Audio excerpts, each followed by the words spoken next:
Salut, j'espère que tu vas bien. Aujourd'hui, dans cette vidéo, je vais te parler du fameux diabète de grossesse, aussi appelé diabète gestationnel. Il apparaît pendant la grossesse et disparaît après l'accouchement. Il s'agit d'une augmentation de la glycémie qui a un impact direct sur la santé de maman et de bébé. Si tu ne me connais pas, je te souhaite la bienvenue sur ma chaîne Mama Caro, dédiée aux futurs et nouveaux parents. Je vous dis toute la vérité et vous dévoile la face cachée de la grossesse, de l'accouchement et du chamboulement pour le couple. Maintenant, on y va, je vais t'expliquer en détail ce qu'est le diabète gestationnel, son dépistage, son traitement et comment maman et bébé vont être suivis. Voyons ce qu'est le diabète gestationnel et ses conséquences pour maman et bébé. Le diabète gestationnel est diagnostiqué au cours de la grossesse. Il est un trouble de la tolérance au sucre avec une augmentation de la glycémie plus ou moins importante.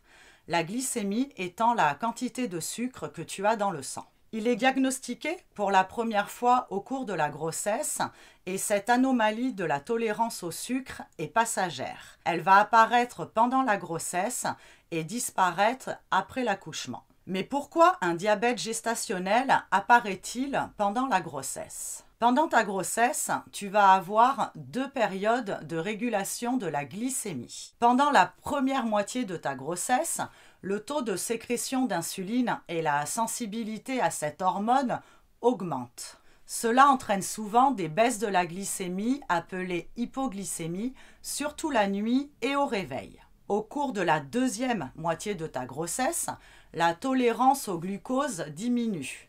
L'augmentation des hormones sécrétées par le placenta fait que ton organisme résiste plus à l'action de l'insuline. Pour compenser, ton pancréas doit alors sécréter davantage d'insuline. Par contre, chez certaines femmes, le pancréas peut être déficient.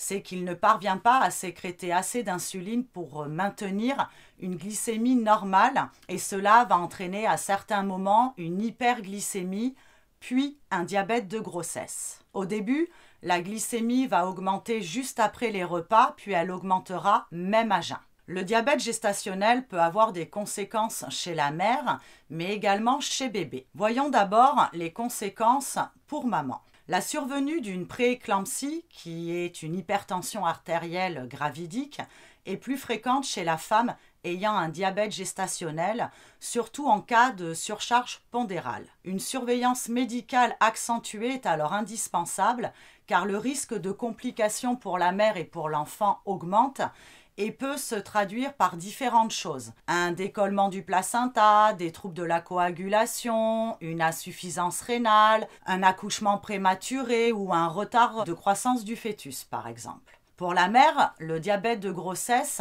est également associé à un risque accru de césarienne, surtout si la femme enceinte présente un surpoids, une anxiété suite à l'annonce de ce diabète et une récidive du diabète lors d'une prochaine grossesse. Mais y a-t-il également des risques à long terme ? Le risque de diabète de type 2 est multiplié par 7.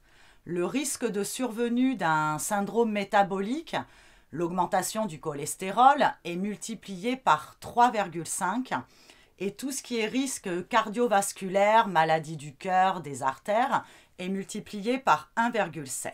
Maintenant, voyons les conséquences du diabète gestationnel chez le bébé. L'augmentation prolongée de la glycémie chez maman a un impact sur le poids du bébé.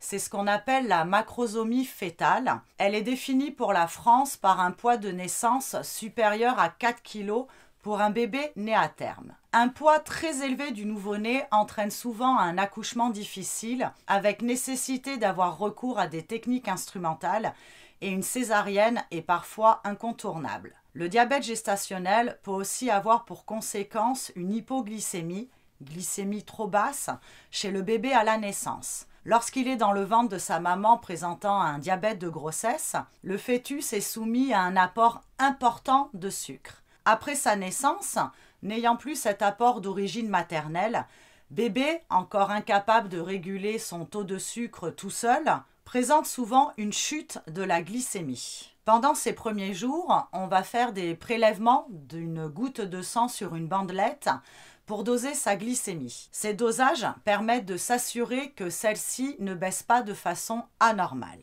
Maintenant que l'on comprend mieux ce diabète gestationnel, voyons ensemble comment il va être dépisté. Pour toute grossesse, une recherche de sucre dans les urines est prévue lors des consultations mensuelles de suivi. S'il y a une présence de sucre ou si maman présente un ou des facteurs de risque de diabète gestationnel, un dosage sanguin du glucose est recommandé. Il existe 5 facteurs de risque de diabète gestationnel. Un âge supérieur à 35 ans, un IMC supérieur ou égal à 25, des antécédents familiaux de diabète de type 2, des antécédents personnels de diabète gestationnel ou des antécédents personnels d'accouchement d'un enfant macrosome, plus de 4 kg à terme. Si la femme enceinte présente au moins un de ces facteurs, un dépistage du diabète de grossesse est réalisé par 2 choses. Tout d'abord, la mesure de la glycémie à jeun au premier trimestre et ou la mesure des glycémies lors d'une hyperglycémie provoquée par voie orale entre la 24e et la 28e semaine d'aménorrhée.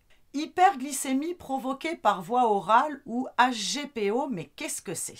L'hyperglycémie provoquée par voie orale est donc réalisée entre la 24e et la 28e semaine d'aménorrhée. La maman doit absorber une quantité standard de glucose, puis le dépistage va se faire par dosage de la glycémie, 1 heure, puis 2 heures après l'absorption. Si une de ces valeurs est égale ou supérieure au seuil défini, un diabète gestationnel est validé. Maintenant que nous avons dépisté ce diabète gestationnel, voyons comment le traiter. Il est avant tout primordial de comprendre l'importance du traitement de ce diabète. Il va permettre de réduire les complications périnatales et les risques de macrosomie fœtale. Le traitement repose sur des conseils diététiques, une activité physique régulière et, si nécessaire, la prise d'insuline. Tout d'abord, niveau conseils diététiques. Certaines modifications alimentaires doivent être adoptées en fonction de la quantité de glucides pour chaque repas. Il ne faut pas les éliminer complètement, mais plutôt les répartir par plusieurs apports, par plusieurs prises dans la journée. Un diététicien peut t'aider à modifier et à gérer ton alimentation au quotidien. Il te conseillera sur les nutriments importants à intégrer à chaque repas. Pour l'activité physique régulière, en l'absence de contre-indications liées à la grossesse, la maman doit exercer une activité physique régulière car cela va participer à la régulation de sa glycémie. Elle correspond à environ 30 minutes, 3 à 5 fois par semaine. Mais à quel moment le traitement par insuline est-il nécessaire? Il devient nécessaire si après 10 jours de régime hygiéno-diététique, alimentation équilibrée plus activité physique, si la glycémie n'est pas revenue à la norme. Ce type de traitement est administré dans un peu plus d'un diabète gestationnel sur 4. La jeune femme enceinte diabétique doit suivre précisément les prescriptions médicales. Mais à la naissance, quel est le suivi du bébé et de maman?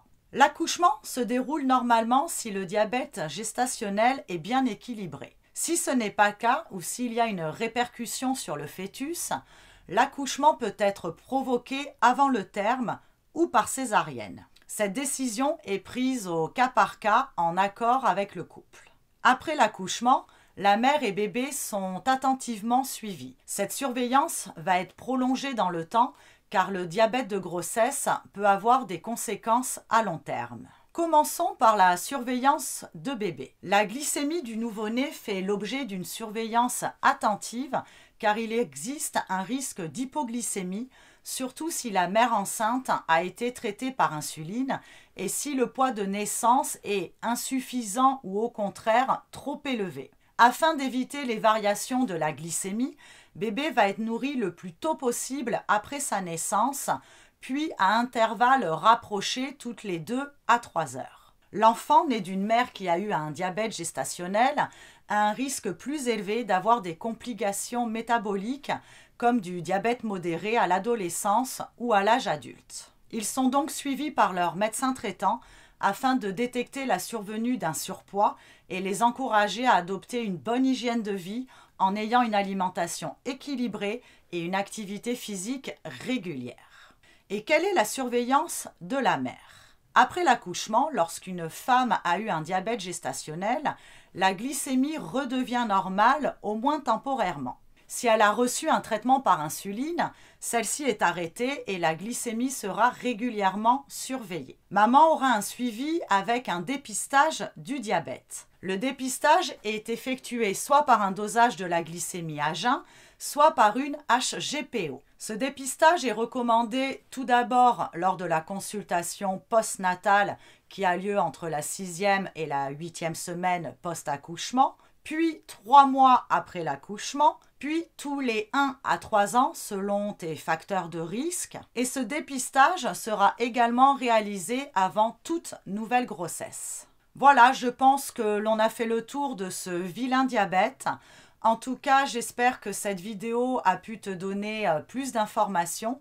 Et si tu as des questions ou si tu souhaites parler du diabète gestationnel, n'hésite pas à échanger en commentaire. Sinon, je te donne rendez-vous dans une prochaine vidéo. Et en attendant, prends soin de toi.